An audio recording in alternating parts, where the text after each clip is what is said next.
ராஜராஜ சோழன் நான், எனையாளும் காதல் தேசம் நீதான்.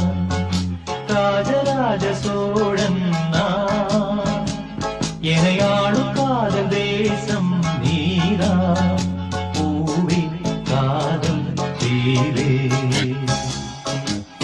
மண்ணீது சொர்க்கம் வந்து பெண்ணாக ஆனதே, உல்லாச பூமி இங்கு உண்டானதே. ராஜராஜ சோழன் நான், எனையாளும் காதல் தேசம்